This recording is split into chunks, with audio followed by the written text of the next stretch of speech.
Hi folks, this is Christian-basel from MarkWHO42, and we want to thank you for listening, and to ensure that we continue to bring the latest news, reviews, and interviews every single week here on Krypton Radio and on our website, www.markwho42.net. Please go now to GoFundMe and offer a one-time contribution to our show. Also, if you'd like, you can go to patreon.com and contribute there as well. Go to www.markwho42.net and hit the donate button on the far right-hand side. Contribute whatever you can give us so that we can bring you this show. Thank you again for everybody who contributes, and thank you for listening.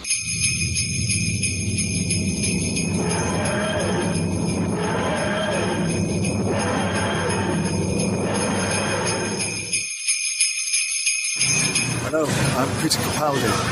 Very happy Christmas to everyone.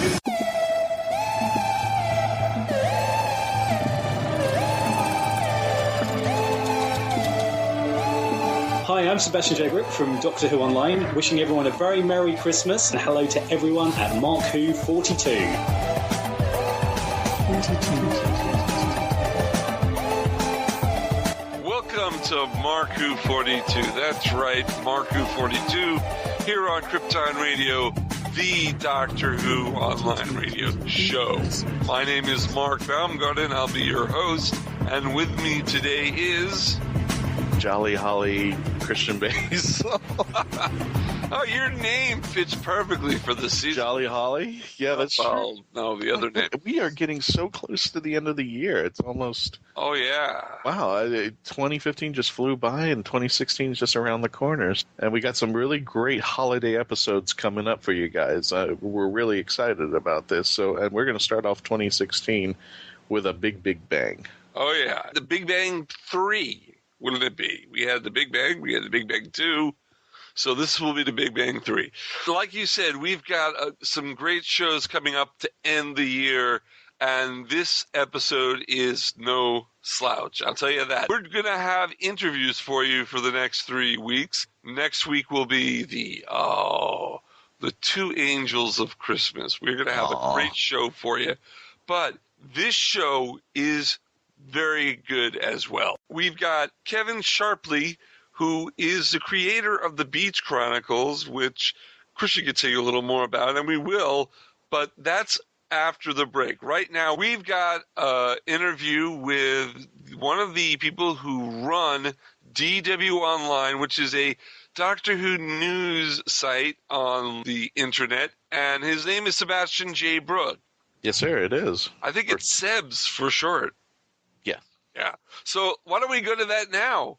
Here is Sebastian-J-Brook as interviewed by MarkWHO42. Woohoo. We've got Trish-Helm, we've got Eduardo-m-Freyre, and we have our special guest, Sebastian-J-Brook. Hello, Sebastian, or should I say Seb? Seb's absolutely fine, yeah. Hi. Seb is the site editor and, I think, creator of Doctor Who Online, and it's been around since 1996. Seb, can you tell us a little about the origins of Doctor Who Online? Yeah, sure. Well, we started off, as the good old Wikipedia page will say, we started off in 96 for the very wordy the Doctor Who, the Regenerative website. Quite a mouthful, I'm sure you can agree. And we basically started off as sort of a shotgun to the TV movie with Paul McGann. And what happened was after that aired, obviously it went silent for a while, so we were like campaigning for a new series. We kept sending polls to the BBC saying, come on, bring Doctor Who back, it deserves another shot. And then it wasn't until we sort of met Tom Baker at a convention a couple of years later, where we got him to try and record something to say hi to the website, and he said, Doctor Who Regenerative website, it's an awful name, it's a terrible name, why don't you call it something simple like Doctor Who Online? I'm not going to do the impression, but yeah, he said, why don't you call it something simple like Doctor Who Online? I thought to myself, well, there isn't a Doctor Who Online out there, it's a great name, thank you very much. So here we are, yes, almost 20 years later now, so yeah. And you've got a we're a radio show and podcast, and you've got a podcast as well. We have, yeah, the DWO Who Cast. my good friend Paul Wilson was the actual creator of the podcast. It was just called the WhoCast at the time. It was one of the first Doctor Who podcasts out there, actually. And then he subsequently, joined forces with Doctor Who Online. We rebranded it the DWO WhoCast. And I think we're coming up, we've just hit our 350th episode. So, that would have been back at the last week of August. Yeah. That's right. Yeah. Tiny here. Yeah. I mean, you know what? It's crazy. It's like, how quickly time goes by, and you click through those episodes. You guys are over your 100th episode already, and so it just goes so quickly. But it's such a fun world, podcasting. It really is. Yeah, and I've noticed that a lot of your shows are like 34, 35 minutes. I mean, you get to the meat of the matter, right? Just quickly. Yeah, well, what we tried to do is we've experimented with the time of it over the years. I mean, we've had even episodes that are about 2.5 hours long, go back to the good old Podshock days. And basically what would happen is we sort of play around with it a bit, but then we kind of found our groove where we thought, well, the sort of duration of an actual episode of Doctor Who is about right. So we tried to keep it around that kind of mark, sort of the 35 to 45 minute sort of slots, and that works really well for us. I got a question for you. Speaking of the Eighth Doctor reboot, I know the feeling of how Americans took it when on this side of the pond, but how did Europeans and British take it on that side of the pond? Well, first for the reboot, second that it wasn't being filmed in the UK anymore; it was being filmed in Canada, and third, when the series was decided it wasn't going to come back. Okay, well, first of all, it was received very well over here. I mean, you've got to remember also that this was the first time we've had Doctor Who since 1989, and right. There was a huge vacuous gap where the show once was. So I think the fact that it was being filmed in America and Canada, we didn't care. I mean, we were just pleased that it was being made. You could have filmed it in the nether regions of Nepal, and I think we'd have still been.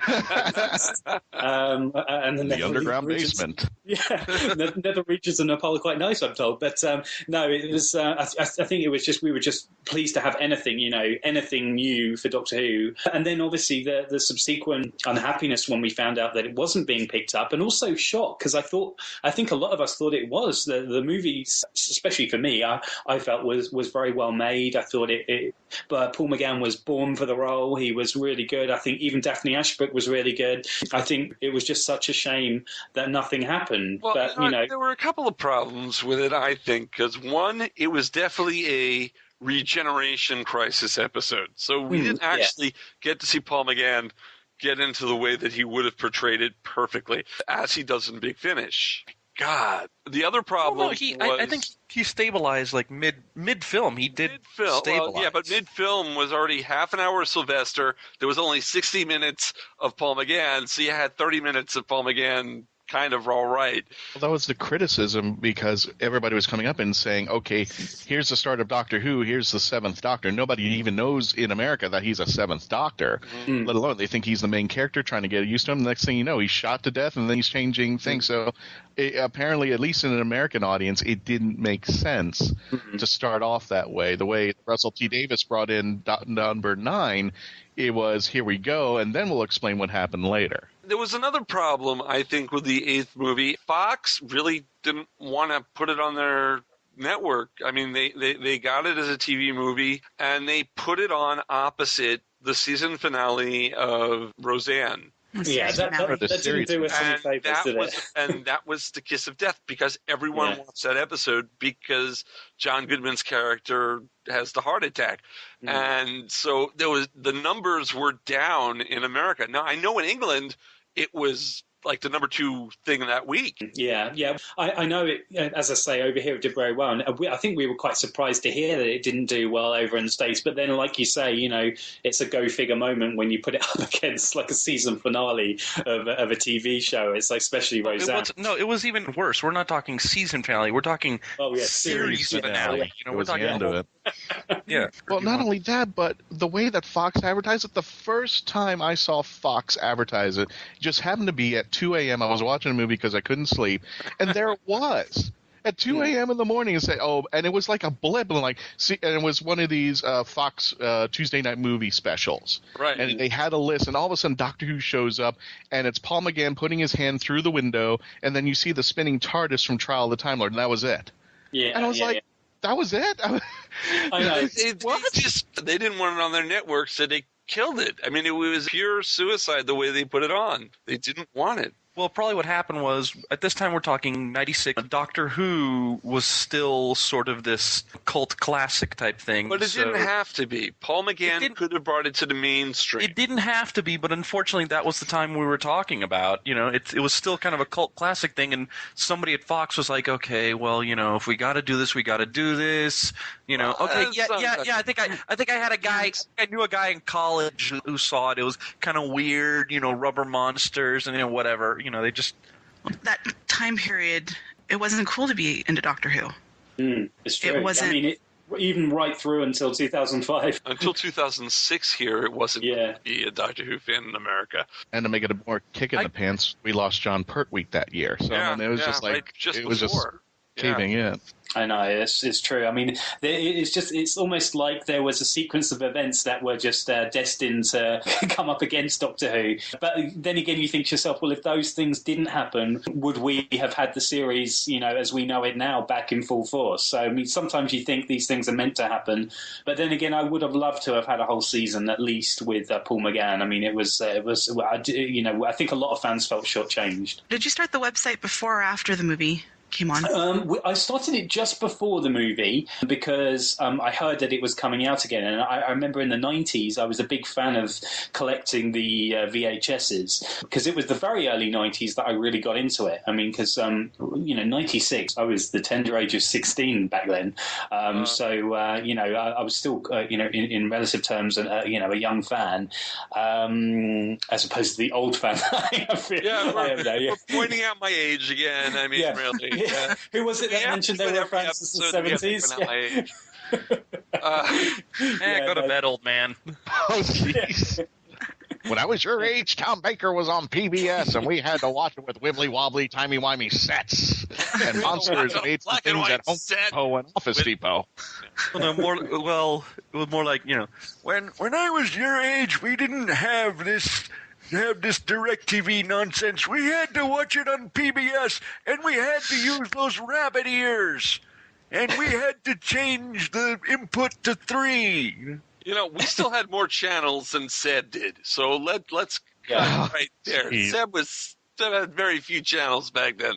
Can I just say that was a perfect Grandpa Simpson? Wasn't it? Here, I can take any of you on. Come on, come at me. Wait till you see where I stick this cane. It's going to be really uncomfortable.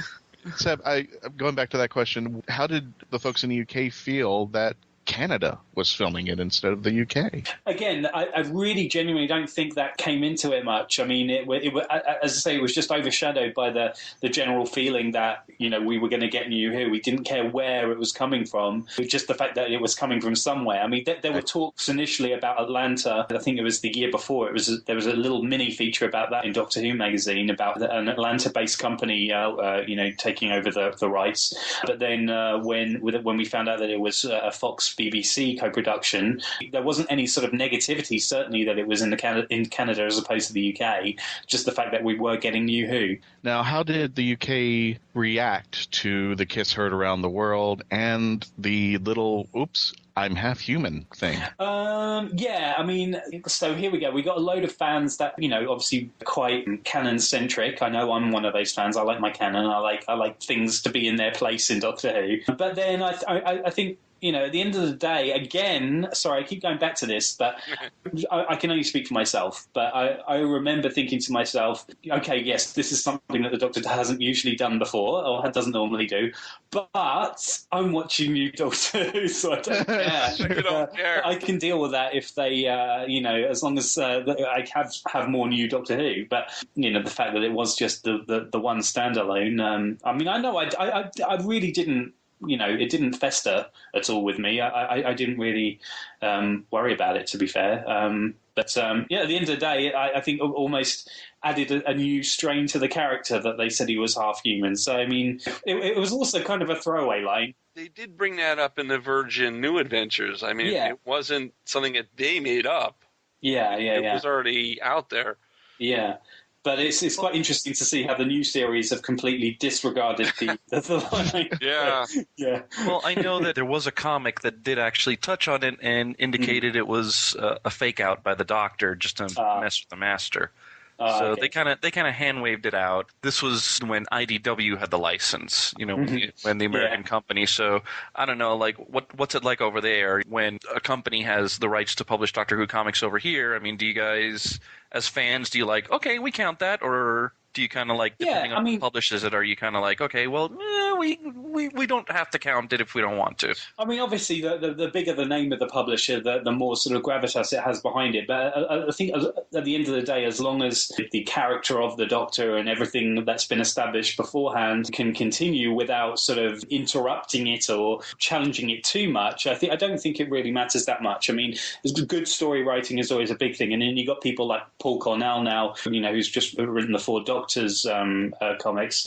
Again, done a fantastic job. Paul, obviously being a huge Doctor Who fan and writing for the new series as well, but his just style of writing is just so fantastic. I know I'm going off on a tangent now, but I'm just saying, it's just all the time. It's just the idea that here's someone who has written for the series but can also write for a comic as well. And I just think that we have this new publisher for the Doctor Who comics, and the fact that Paul's now on board with Titan. I just think it's it's nice to always have that kind of like fresh sort of take on things, and it's great to see the Doctor in a new genre.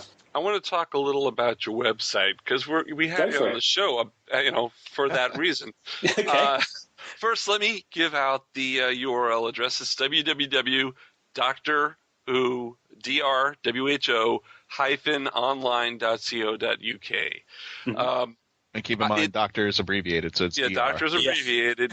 But no period. So we did actually purchase the slightly longer version of Doctor Who -online.co.uk as well, just in case there are any traditionalists out there. If you type in the full Doctor Who, you should be able to redirect you to this. Yeah. So that's right, because it's kind of like what we did. We have MarkWHO42.net, but if you go to MarkWHO42.com, it slides over. I'm looking at the site now. This is a masterful site. This is the site that I am striving to make MarkWHO42. I love this. You've got news reviews. You've got a forum for interactive dialogue between your readers. Mm-hmm. Definitely have to think about that. You have competitions, and I know I've entered several of them. Entered one this morning, actually. You've got Minecraft. What kind of Minecraft? Oh, do you know what? That was the biggest thing for us, really, because I'd heard about this thing called Minecraft, this online game that involved blocks and things and building things.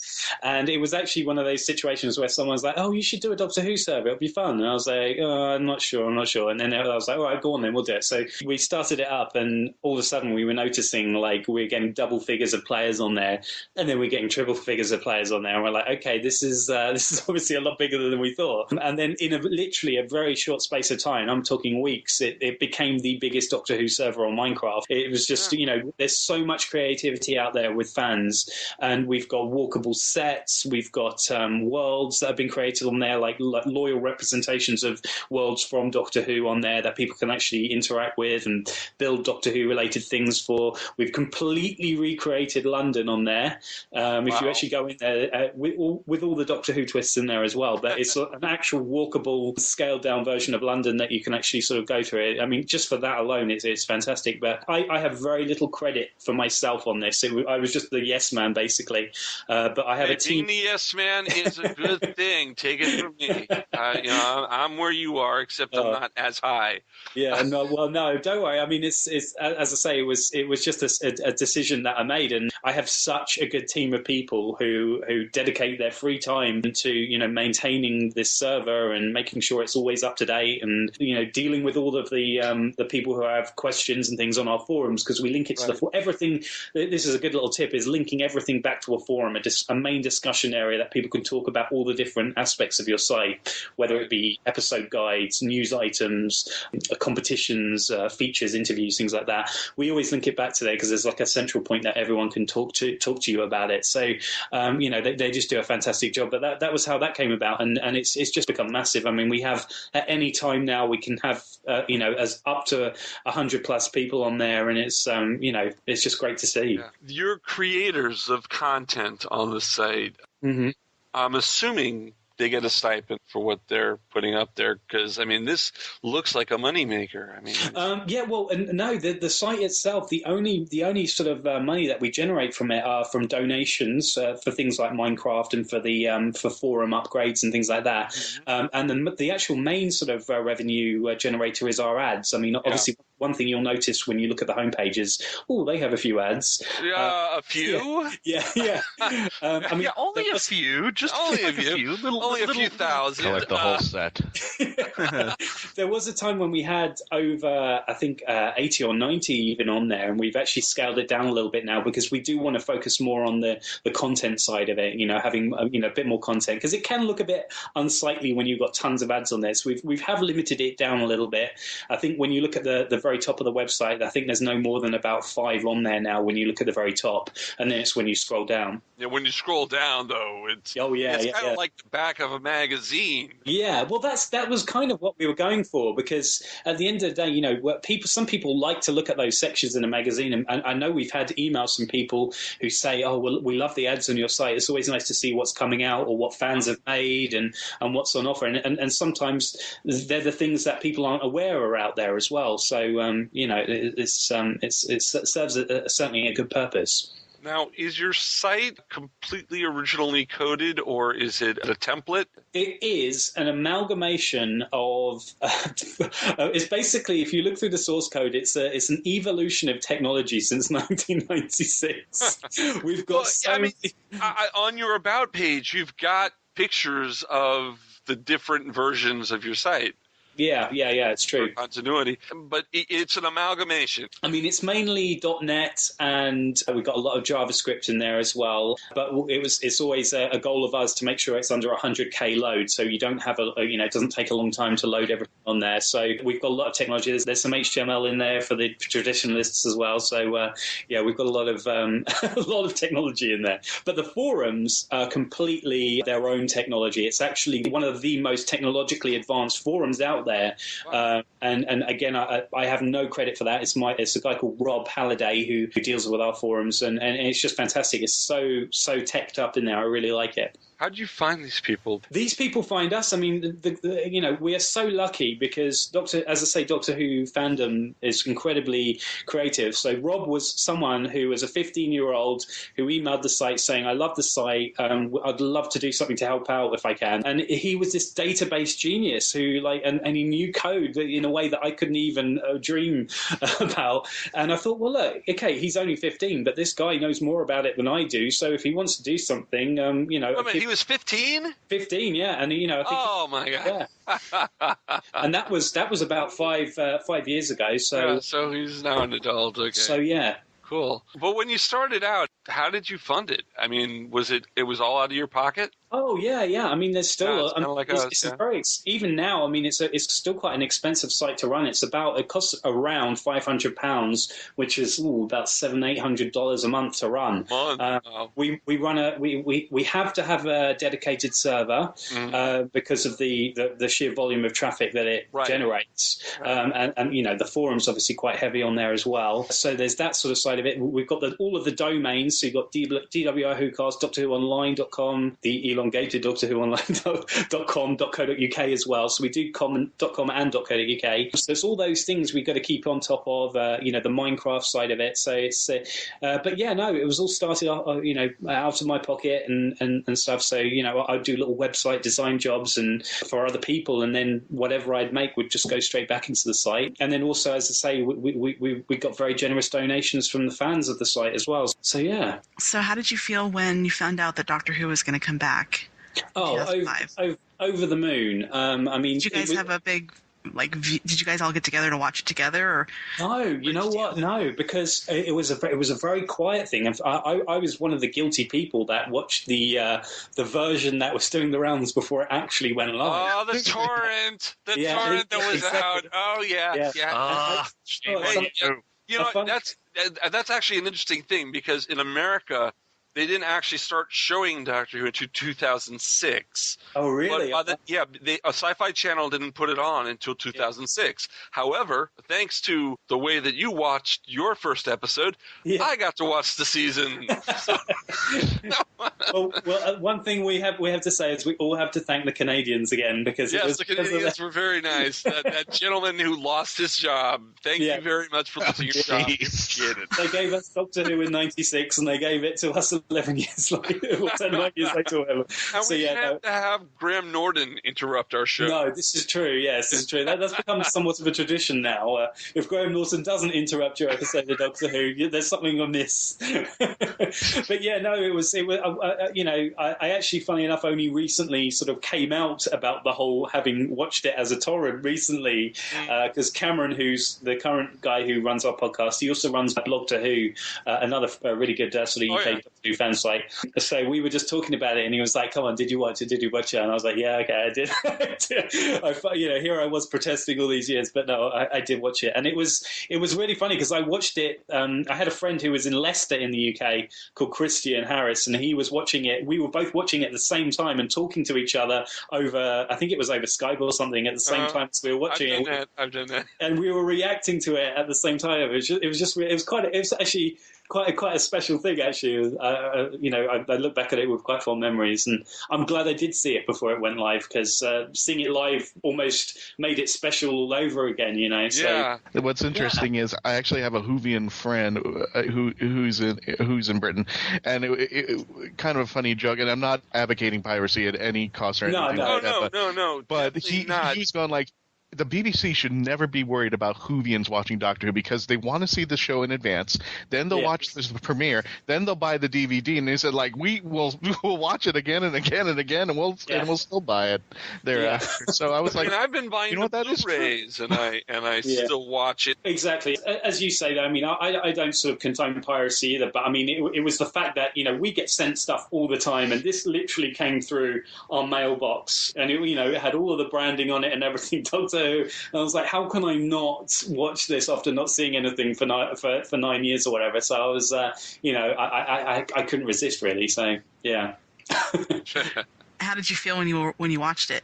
Oh, I'm absolutely blown away. I mean, it had everything that you wanted in Doctor Who, but then everything that it somehow seemed to have been missing, like real relationships and, consequences and things like that. And I think it just made it even that bit more real, to everyone. And it's just been interesting in this time, seeing how Doctor Who's gone from something that was 20% female, 80% male, as far as fandom goes, to now literally being neck and neck.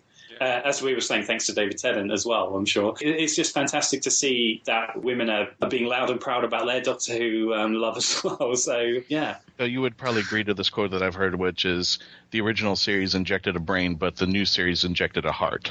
Yes. Oh, that's couldn't write it. Put it any more perfectly. No, it's completely accurate. Now, Seb, I got to put you on the spot, because this is not the first time I came across Doctor Who online. Sure. The first time I came across it was a YouTube video with you in it and a gentleman by the name of Tom Dixon. And this seemed to be a viral type thing, because it not only made me watch that episode, but about a ton of episodes I didn't even know came out. And everybody can check it out right now. If you go online right now, you can actually put it, "Will it blend?" Yeah, this is true. And I thought that was the best way to exterminate a Dalek, is to put him in a blender. I'd say that was a very fun day. I just out of my wife is American, so her family live in Salt Lake in Utah. Congratulations. Well, we my sister's married to a Brit, so we're really? in the same boat. Yeah, fantastic. We get all those lovely holidays where we can, experience each other's countries and stuff. So, but we live over here in the UK, obviously. But no, her family live in Utah. So we travelled over there, and just out through a family friend, we knew Tom Dixon's son, Ty, and he sort of set the whole thing up for us. And he was like, "Oh, it'd be really cool if you did a Doctor Who one." So we came on. We had to find something to blend literally a couple of days before, because I was like, "Oh, what do I have?" You can only bring so much in a suitcase with you. you? And I was like, I didn't bring anything to blend in a Dalek. So I was out like furiously scavenging the aisles of Toys R Us in a place called Provo, Utah. And lo and behold, I came across a green Dalek from the Victory of the Daleks. And we blended it, and it took a long time to blend, funnily enough. They were robust little things, I must say. But in hindsight, we only realized that it's actually now a really rare figure, so we regret it. Who said? Yeah. Now, just in case, I want to introduce for folks who may not have known or seen the series. There's a series called Will It Blend, and it stars Tom Dixon. Essentially, it's him with a blender, and he takes random items and puts in a blender, and the question is, will it blend? And I think you can go now on YouTube right now and look up, I think, Doctor Who Online, Will It Blend, and it should pull up. But how did... is Tom himself a fan, or did you tell him what to say? No, this is the funny thing. Tom did not know what Doctor Who was at all. He was like, I mean, we had to explain to him what a Dalek was to start off with, because it's, it's kind of a strange thing to explain to someone when you think about it. But no, it was Tom's son Ty, who does like Doctor Who, I believe, and he sort of very kindly helped set it all up. And so Tom was there, and we're like, okay, well, let's shove this thing in the blender and see what happens. But yeah, no, he didn't. He didn't really know what Doctor Who was. So it was very, very, very interesting. The series is awesome. So you guys go online and check it out if you ever find it. By any chance, when you guys were coming up with the idea for Does It Blend, had any of you seen the movie Gremlins? I'd seen it, but it had absolutely no correlation to the blend video, though, no. Okay, so you weren't inspired by that scene where one of the gremlins gets thrown into the blender. No, I know that scene very well. I think as a child I remember rewinding it several times. Years of counselling later has since remedied it. But, yeah. Seb, to make me jealous, tell me how many people actually come to your site a day? Okay, well, we average around 35,000 daily visitors on the site. We've got 110,000 Twitter followers, which is obviously far outstrips the website visitors. And then we've also got 47,000 forum members as well. So, I mean, we've got a nice little community, and it's... yeah, so it's but obviously I wouldn't say that all those people on the forum are active all the time. It'd be nice if they were, but the fact that we've had that many people on there since we launched it in 2006, the actual forum part of it is fantastic, and it's nice to sort of have all those people to liaise with and talk with about our favourite show. How about your apps? I noticed that you've got apps. I actually think I had it for a long time. Yeah. Abs. Yeah, that's right. Abs. I thought he was working out and you saw something I did. No. I didn't say he has. Hey, Seb, how about that six-pack you've been putting on there? I was talking about apps. I'm talking about iWho. Hey, there's nothing... I'm talking about iWho. Okay, but Mark, there's nothing... there's nothing embarrassing, Mark. I mean, he works out. You want to know what his techniques are. It's fine. It's fine. I do nothing actually. wrong with that. I've got a bit of a belly. I need to work on that. But no, tell me about iWho and WhoFeed. Okay, so iWho came about because, again, we sort of folded to pressure from fans saying, you guys should have an app. You guys should, do a Doctor Who app. So we pulled all of the sort of best parts of the site and threw it into an app. So you've got things like news and reviews that are constantly being updated. We've got a thing where you can live chat with our forum. It connects to our forum, so you can live chat with people. And there's YouTube videos, things like that. So we've got that. Then someone else said, well, it's great having Doctor Who online news, but what about news from other sites as well? So we were like, okay, so we contacted all the other Doctor Who news sites that wanted to take part, and we created a news app called WhoFeed. So that again pulls data from all other sites. Yeah, I actually have WhoFeed on my iPad and my iPhone. Oh, brilliant! Well, we actually do need to update some of those apps because I think that Apple, as much as I love them, keep releasing new versions. But we did have another app as well called Who Guide, which was a Doctor Who episode guides app, which there wasn't really one as detailed out there. So we did that. And then all of a sudden, out of nowhere, the BBC said, are we going to have to take that down? And I'm like, why? And then they came out with some like Doctor Who guide app after that. But then they said that the really weird thing about this is then I got an email from them saying, well, if we knew it was you, we wouldn't have done it. And I was like, oh, great. Well, yeah, because TARDIS Wiki has an app. And that's basically what you were describing. Yeah, I know. This is the thing. I guess it's how far over or under the radar you want to fly, and if they decide they want to do something about it, really. But we've always been very clear about it. The apps themselves are very loyal to the show. We don't sort of mess around with the logos. We don't mess around with the copyright much. We just say, look, this is just pulling raw news for people to consume as they wish. But no, then I've sort of branched out into other sort of fandoms as well. Like Jurassic Park and Star Wars. That one's called Tatooine. I hope you'll appreciate that one. We've got That's a Jurassic is the Jurassic Park one. You can see there's a bit of a pattern emerging here. So little puns and things. So we sort of really branched out into the app market because there's such a demand for them, really. Now, does Doctor Who Online fly above or below the BBC's radar? Because it sounds like you're above. Yeah, well, here's what happened in a nutshell. I mean, as I said, we started to get lots of people wanting to advertise with us. And what happened was a lot of the BBC's license holders were advertising with us. And then when it got to a point when they were like, well, this site's getting quite big, we should maybe do something about it, they realized that we have so many of their license holders on board. That they were like, well, let's work with them. So we've actually had a lot of people from the BBC inviting us to things. We got invited to do the Roma Fiction Fest a couple of years, I think it was 2013. They actually flew us out there, both myself and my wife out there, to take part in a panel over there in Rome. It was the most amazing weekend. And I've been fortunate enough to have so many opportunities as a result of, partnering up with the BBC. Even though we are independent and we're completely a fan site, they respect that fact and have really sort of helped promote us. And, I've been very thankful for the BBC because it'd be very easy for them to just shut down Doctor Who sites left, right and centre. But they seem to really be embracing fandom now. So we haven't asked this yet. We usually ask everybody. Oh, yeah. Seb, who is your doctor? My doctor is Tom Baker. Yes. all right. He just epitomizes the Doctor. But then when David Tennant came back, he also epitomized the Doctor. So I if I can answer for both, I'd say classic Who, Tom Baker, new Who, definitely David Tennant. Dave is just such a fantastic Doctor. I seem to like Capaldi a lot. Oh yeah, in this series as well, he's really owning the part. He's done such a good job, and there's such a confidence about his Doctor this season as well. The fact that you decided to divide between classic and current. Because there was something online, it was on Facebook, and the question was, talking about classic Doctor Who.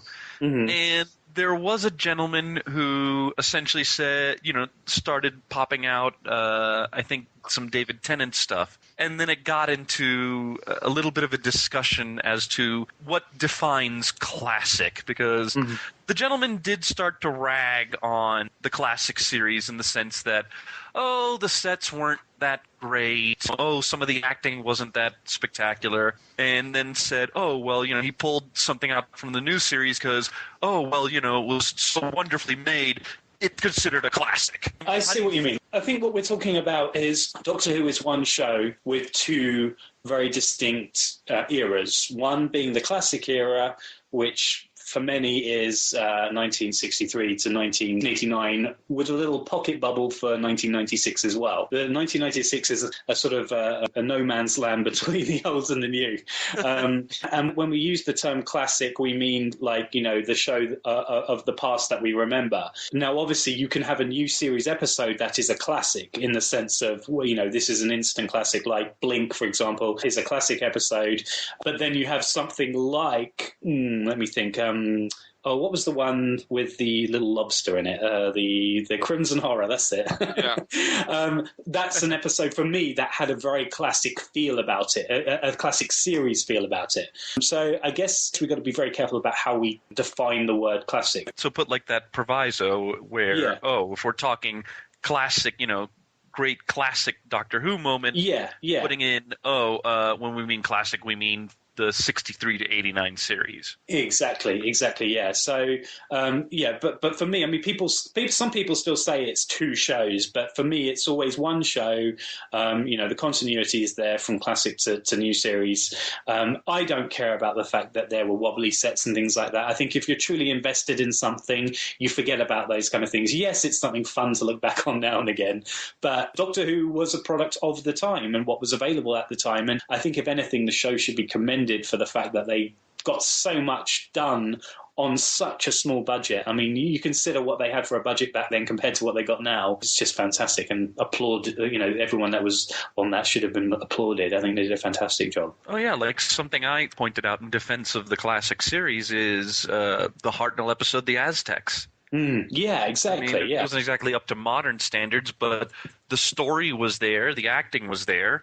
Yeah, you believed you were, in the Aztec era. It was like, I'm the sort of person, I have a fantastic imagination where I'll see something and I'll be completely swept away and I'm there. And I think, even with Doctor Who in the early days, I think they did a fantastic job of that. It's so easy to be swept away in the storytelling world. And the BBC did a great job at, whisking you away to these different time zones and periods and worlds. And I think, that's such an intrinsic part of Doctor Who that's carried forward into the new series as well. With all the technology and money that they've got to throw at it, that sort of basic vein is still there. Sebastian-J-Brook is the editor and owner of Doctor Who Online. Sebastian, if you want to give your URL again. www.drwho-online.co.uk. And I just want to point out, I'm a very, very small cog in a machine that is primarily run by fans, and it's for those fans. Right. And the people who run it. They're the real people who own the site. They've done such a good job over the years. So thank you to everyone. Well, Sebastian, thank you for showing up. And thank you for coming on to our show, Mark. Oh, and thank you for putting up with me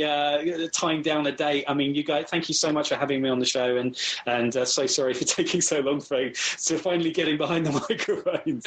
Yeah.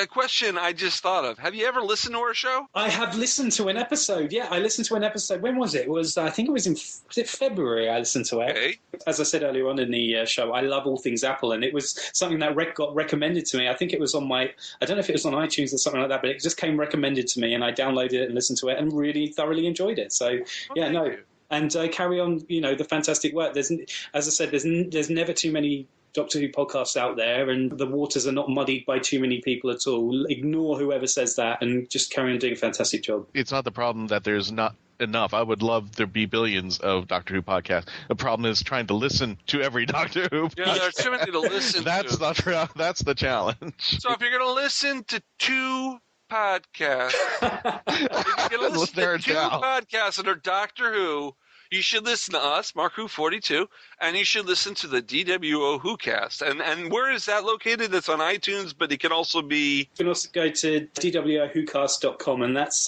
currently hosted by the wonderful Cameron K. McEwen.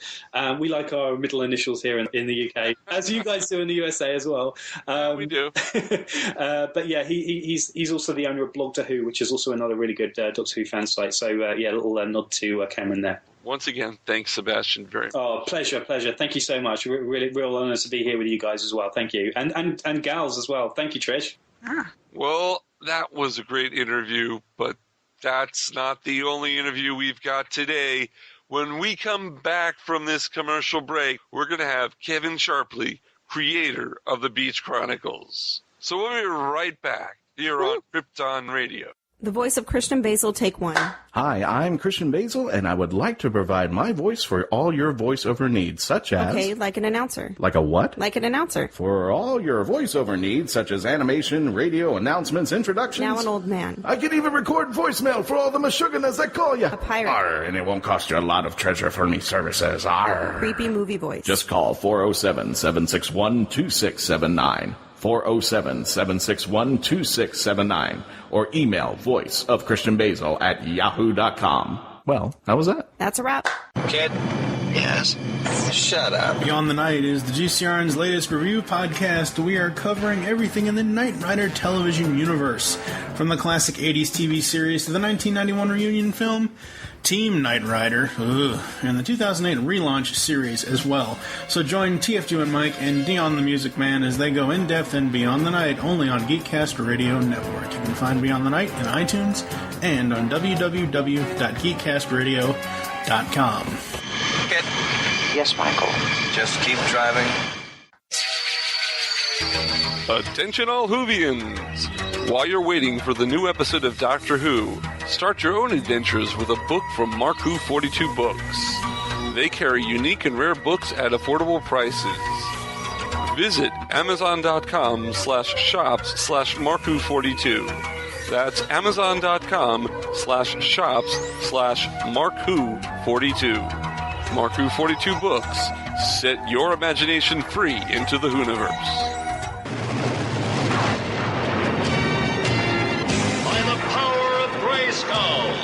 I command the drawbridge. Open!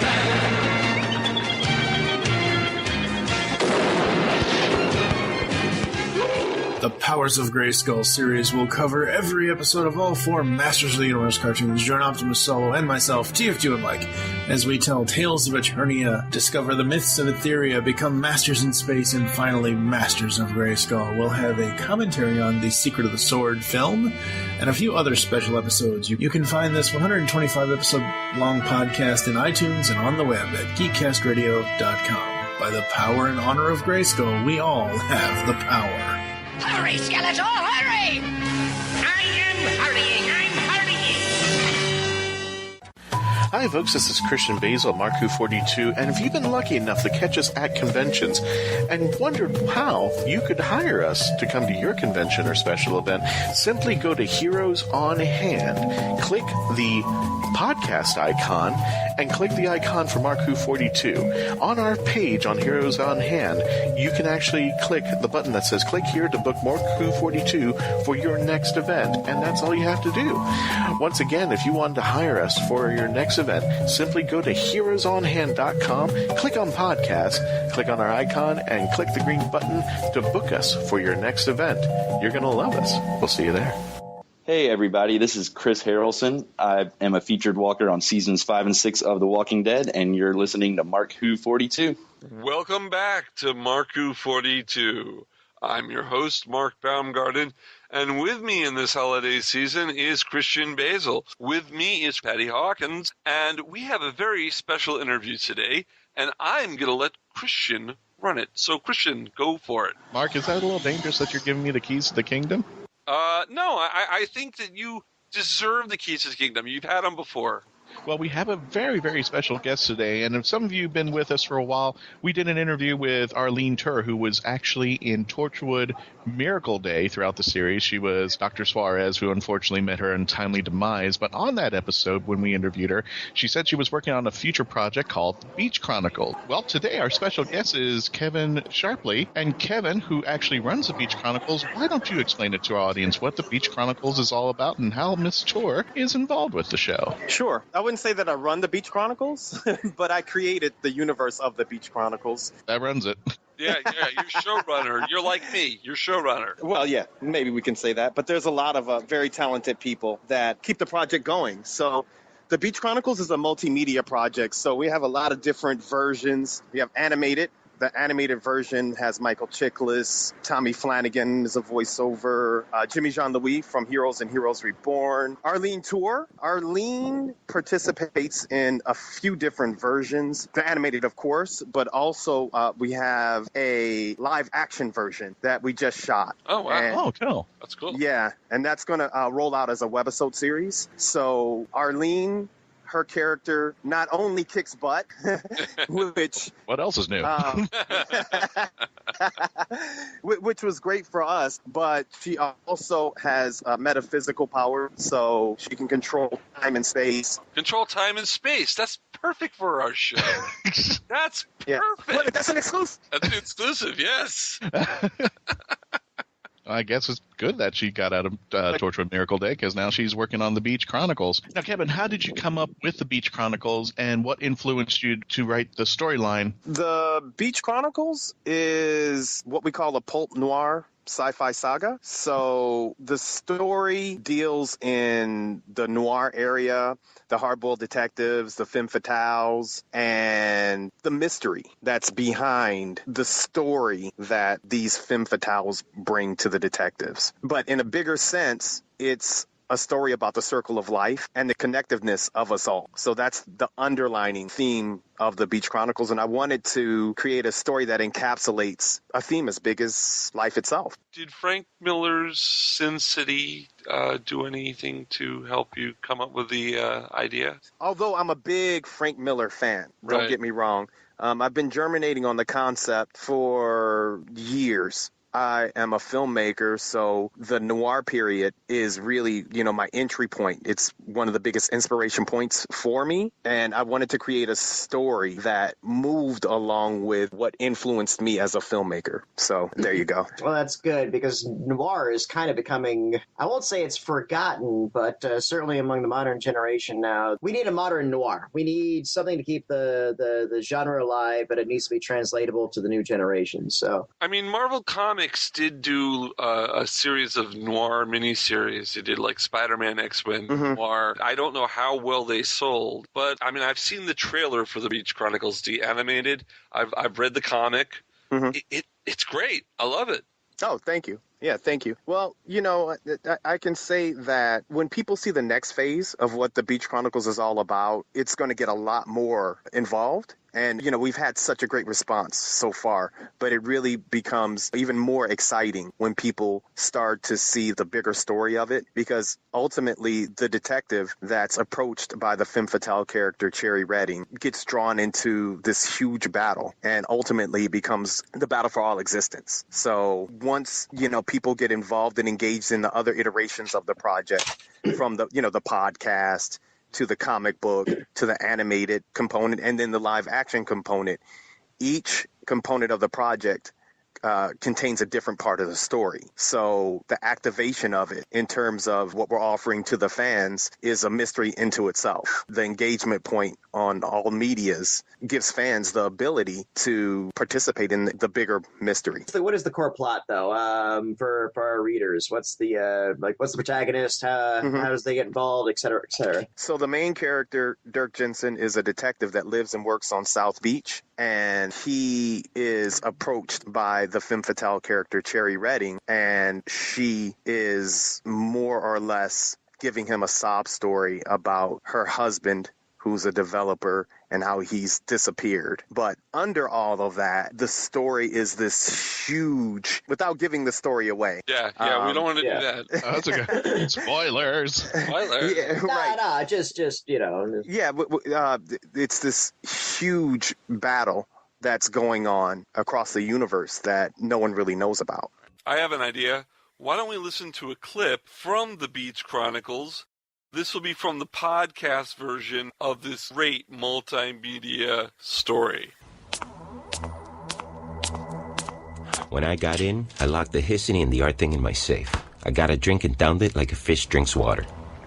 I mean, I knew this place once. It's changed. Keeps changing. So fast. Almost unreal, the pace. Then this woman knocked on my door and let herself in. Almost like she appeared from nowhere. She was breathtaking. Her lips were like satin pillows, slick and puckered to perfection. She had a body like she was born from a goddess and the devil, a demon Aphrodite. And her hair was hell red. She said her name was Cherry Redding, and that she lost her husband, like he was some sort of pet or something. And she had fire in her eyes. I knew she was ready to burn, so I waited, hoping that it wasn't going to be me that got lit. Or maybe hoping that it was. Detective Dirk Jensen, I need your help. That's what they all say. Why don't you spill it so I could decide? I lost my husband. Is he your pet or something? You don't seem all that distraught. Wait, people get more twisted than you are when they lose their pets. So I stand corrected. Very funny, Mr. Jensen. This is serious business. and I'm willing to pay serious money to find him. And I am distraught. I miss him so much. That's why I'm here to see you. Why don't you go to the cops? Too much behind the scenes to get them involved. You know about that, don't you, Mr. Jensen? Yeah, you know I know all about those circumstances. That's why you're coming to me. Well, here's a little something to ease you away. All hundreds in the package. Feels like about 50 grand. That's exactly right. You're already impressing me. Just parlor tricks, honey. Wait till I get down to brass tacks. So you'll take the case? You knew I would when you dropped that load, honey. By the way, what's your name, so I don't have to call you a dame? Cherry. Cherry Redding. But please, just call me Cherry. Okay, Cherry. Let's gun it. Spill it all. Well, it's quite simple, actually.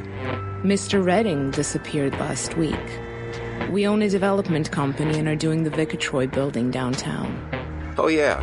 That's the one that they had to stop construction on. I see you keep up with current affairs. I've been keeping Mr. Redding's disappearance under wraps, hiding the truth so we don't have any problems with our business ventures. Well, you kind of have to in my trade. At least if you want to be good at what you do. Yes, that's why I'm here. I understand you're one of the best. My stellar reputation precedes me. Yes, Mr. Jensen, it does. And your reputation for gambling and drinking. I know all about that. When she told me that, I knew the gig was on another level. It's why she dropped that $50K. I knew right then and there that she meant business. And new business. That $50K was control. And she wanted it right off the bat. So you take it the Sam Spade Nora concept, and it starts off as the usual, but quickly it sounds like it magnifies, not with a left turn, but a multi-dimensional transmogrification. With a big bang. Let's say with a big bang. Wow. So, growing up, I was a huge Doctor Who fan, so anytime that... And when you think of Doctor Who and that expansive universe, and Doctor Who deals with a lot of the themes that we deal with in the Beach Chronicles, which is multi-universal themes. There's archetypal themes, of course, 10-string theory and laws of thermodynamics. A lot of those themes, definitely in creating this story, I wanted to integrate this whole kind of transfiguration of time and space and what it all is, and what dimensional theory is, and how all of that connects to us, and how it connects us together, and how it connects to the universe as a whole. And it's a very, very exciting time now, Yeah. It's a very exciting time. You hear a lot of the things that Stephen Hawkins has been speaking on, and then, with the Higgs boson and the discovery of the God particle and Higgs winning the Nobel Prize last year. It's, it's just a super exciting time. Doctor Who was really ahead of its time. Yeah, it was. And since you've brought up Doctor Who, and this is a Doctor Who radio show, I want to steer away from Beach Chronicles just for a few moments. Yes, of course. And I want to ask you, who is your doctor?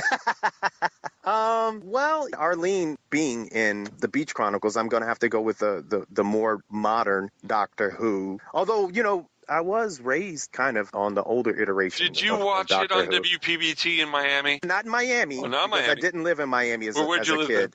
I lived in a lot of places, but I was born in Michigan and, lived in Chicago and Kentucky. But definitely I watched Doctor Who on the public stations there in black and white initially, and then in color. But the modern iteration of Doctor Who really deals in an overlap of what the Beach Chronicles deals in. So, yeah, there you go. Now, the Beach Chronicles itself, it has an impressive cast list. It includes Michael Chiklis, Daryl Hannah, Tommy Flanagan, and, of course, the lovely and talented Arlene Tur. We can't leave her out on that one. How is it working with these folks, and how did you come across them to bring them to the Beach Chronicles? Yeah, so, and this is something to anyone that's in the industry or wants to get into the industry. Ultimately, it's the story. So if you have a concept and a story and I'm not touting the Beach Chronicles, but something that's, interesting and can garner some attention, it really starts there. So, we were really lucky to have the Beach Chronicles itself, the animated version, sent to one celebrity, and then it was sent to another one, and then another one, and another celebrity told another celebrity, and then the next thing we know, we have this extensive cast. So, and I know you're not trying to tout it, but we are. We'll tout it out there for you.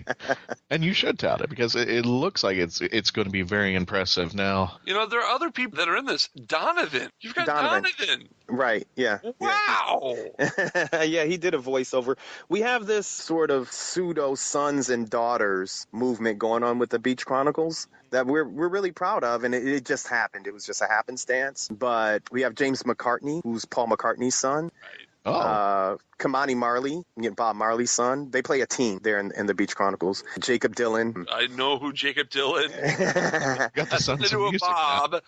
Yeah. So so we have a really cool song from Nancy Sinatra. Nancy Sinatra. Wow. She did the voiceover. That's amazing. Jesse Johnson, who's Don Johnson's son. Right. He voices our detective. So that that's really cool. Yeah. Now Don Johnson's daughter did something really weird the other month. Wasn't Don Johnson's daughter in 50 Shades of Grey? She was. Yeah. I haven't seen it. Yeah, so. I haven't seen it either. But it's nice that her brother got to do something too, and at least he got to keep his clothes on. Yeah. So, so we think. I don't know where the story's going to go. Or yeah, exactly. Are we mistaken? Was it in the nudist column? That's for the outtakes. Well, it hasn't gone there yet. But we're getting there. Just to say we don't know where the story is going to go yet. I'll put it. I know where it's going to go, but ultimately, what would you like to have happen to the Beach Chronicles? You're moving out into the multiverse as far as media is concerned, but what would you like to ultimately happen? What would be the ultimate goal for the Beach Chronicles to eventually end up having done to it? I conceived it as a multimedia project from the start. So, the concept from the start was to have, the comic book version, the podcast version, the live action version, the animated version. So our rollout right now is going to be the webisodes and the comic books. We partnered with an incredible company, Creature Entertainment, and they have a lot of great titles. So, we're going to roll the comic book as a series out in a 6-part series where we'll have 5 comic books and then a graphic novel there at the end. So, you're going to look out for the comic book as we move forward. And then those are related to the podcast. So when you buy the comic book, you can download the podcast. Our next comic book has Jimmy Jean-Louis from Heroes and Heroes Reborn. It has Rami Jaffe, who's the keyboard player for the Foo Fighters and the Wallflowers. I mean, there's so many celebrities on board that I oftentimes forget. So if I'm forgetting anyone, please forgive me. And then, we're rolling out that webisode series, and then we're in talks with a lot of different companies in terms of the live action feature film and the live action television show. Yeah. So I don't want to give anything away. I'll put it to you that way. No, but I totally get it. Where can people find out about the Beach Chronicles? What's your website? So you can go to thebeachchronicles.com. And from there, you can get all the information. Of course, we have the Facebook page. We have various Twitters. So Dirk Jensen, the detective, has his own Twitter, and there's hidden social media pages. So, Cherry Redding has a hidden, I'm not going to tell you what account, but it could be Twitter or it could be Facebook. So she has her own, she has her own account. And that's another way that the story plays out. It plays out not only across the social platform, but in physical space. We've had events and collaborations with artists, which we're very proud of. Miguel Paredes, who's a legendary artist, pop artist. He created a 4x6 foot piece for us for Florida SuperCon. And we're going to try to get it to as many of the conventions that we're going to across the country as possible, but that's like a huge one. So that was a great collaboration. And events. We have, events that we've done and that we're doing across the country as well. So it lives in the physical space in addition to the virtual space and, and the other iterations. So Kevin, tell us a little bit about your production company. I think I'm going to, please forgive me if I get this wrong, Kijik? That's right. You're exactly right. Okay, Kijik Multimedia. Okay. Yeah. Tell us a little about that. And if anybody wants to visit, it's kijikmultimedia.com. Right. That's KIJIK kijikmultimedia.com. We got to say that for Mark. I'm not good with that. Kajik is, as you said, a multimedia company. So on one side, we do convergent, branded, strategic media for various clients, ranging from small companies to corporate clients. And then on the other side, we have entertainment properties. So the Beach Chronicles is one of the projects. We have projects in different forms of media. So we have, for example, a Haiti documentary series. The first one about the history of Haiti, it's narrated by Danny Glover. The second one is we were on the ground in Haiti right before the earthquake. So that one, we have footage with Josh Brolin and Diane Lane, Paul Haggis, Madeline Stowe, a bunch of people. And then the third in that series, we're showing a short version of that here in Miami at the Arts Center on September 14th.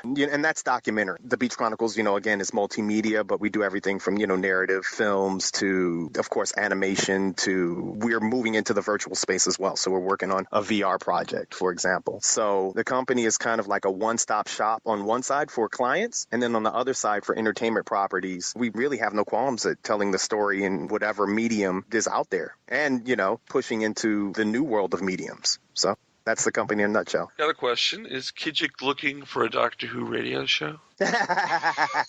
Always the plug. I know.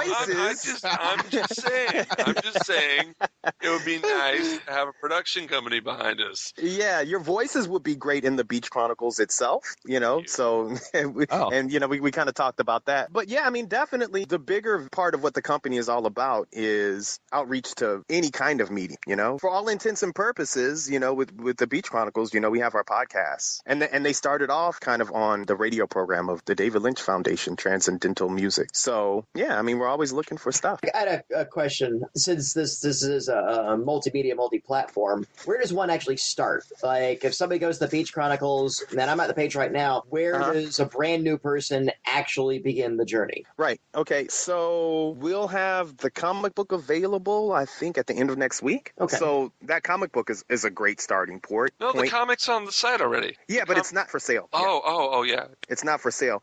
We have an online version of the comic book, but that particular online version takes place a year later. So so I jumped in the middle.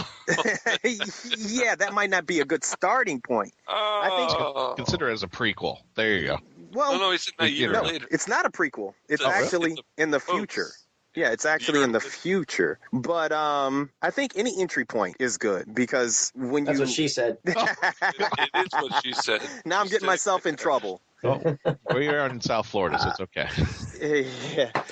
South Beach is allowed. No, I just want to make sure because I think that's great though that if it's you there's any means of egress, but sometimes for multimedia stuff there's still you got to begin here and then you can go down this path and go down this path. I just wanted to clarify that for the listeners. Yeah, because like I told you, it's kind of like a bigger mystery, and then anyone who gets in touch with me personally, they'll get some things that the general public doesn't get.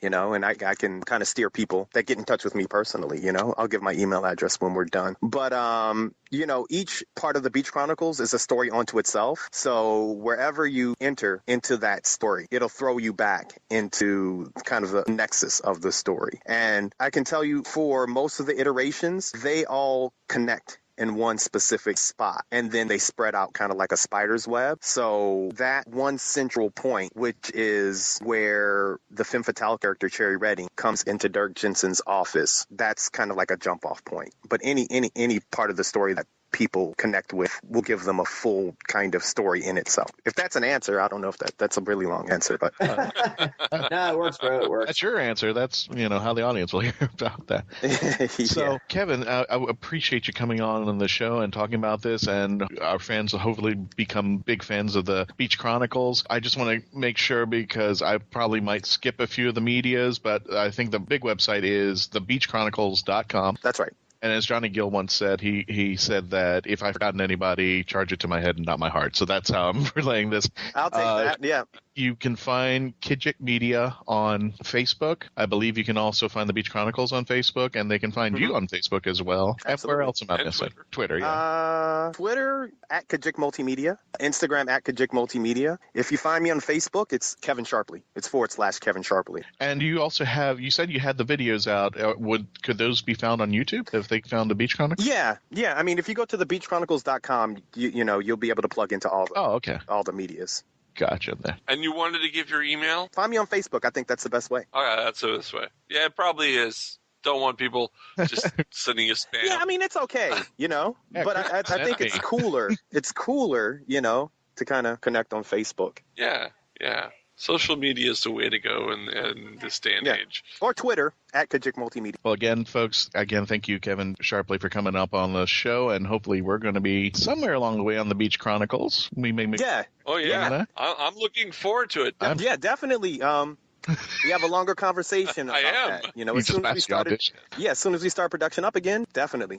All great voices, so I'm excited to have you guys. Oh, well, thank you very much. I think we had a good show today for all of the fans out there. We had Doctor Who with Sebastian-J-Brook from Doctor Who Online, and we just finished up with Kevin Sharpley from the Beach Chronicles. Christian, why don't you tell them about next week? I'll tell them about the rest of the year. About the rest of the year. Go. The rest of the year, yeah. We've got a special present for the holidays for you guys. We have, in the next coming episode, our two lovely angels. We have Cindy Morgan, who played Yuri from Tron, and Lacey Overall from Caddyshack. And we also have an actual, weeping angel, Sarah Louise Madison, who plays the premier Weeping Angels for the episodes. We're going to have a little talk about that. So stay tuned, guys, for next week, and that's going to be premiering the 23rd and repeating on Christmas Day. So, wow. It's a little Christmas present for you. It really is a Christmas present. Yes, sir. And at the end, we are going to wrap up this year with Yi Ji Cho, who played Chang Li from the TV movie. He's got something special coming out for the 20th anniversary of the TV movie, so you definitely want to hear both our Christmas and our New Year's Eve episodes coming up. Yeah, and then, of course, the first show of the new year will be the review of the Christmas episode. Like last year, we're doing it a week late, but that just gives us time to really snazz it up. So don't forget to go to our Facebook page, MarkWHO42. Tweet us at MarkWHO42. Go to MarkWHO42.net and join the Whoniverse Army. Go to FloridaGeekScene.com, GeekCastRadio.com. We're on iTunes. We're on Stitcher. We're on TuneIn. We are on most podcast platforms around the net. We are everywhere. Google MarkWHO42 and you'll see a lot of stuff too.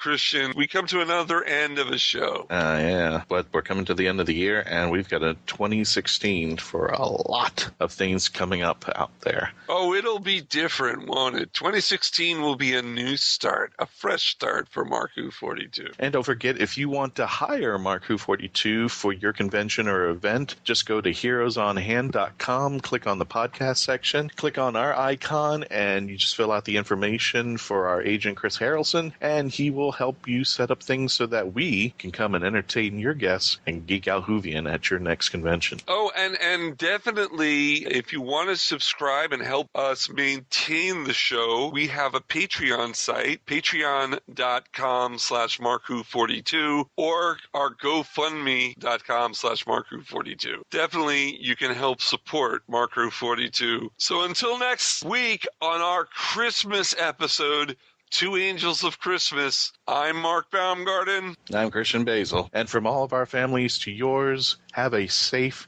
and happy holiday WHOvian season. Say that drunk 3 times already. I can't say it if I'm not drunk. Bye, everyone.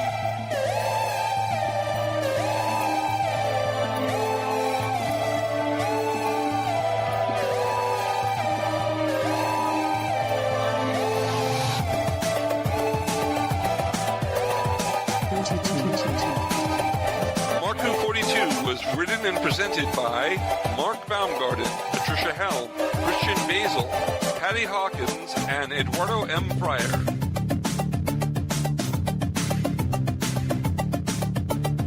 This show was edited, produced, and directed by Mark Baumgarten. Please visit MarkWHO42.net and register to join and be a part of the Whoniverse Army.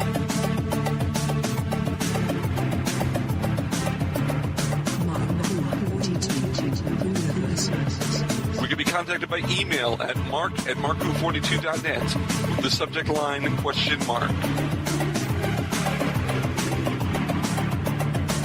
If you have worked on Doctor Who or are working on a project relating to Doctor Who and want to be on our radio show, please email our media relations director, Christian-basel, at MarkWHO42Media@yahoo.com.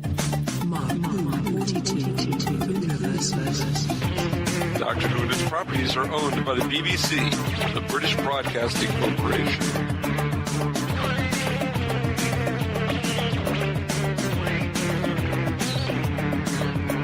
This show is owned and copyrighted by Mark Baumgarten 2015.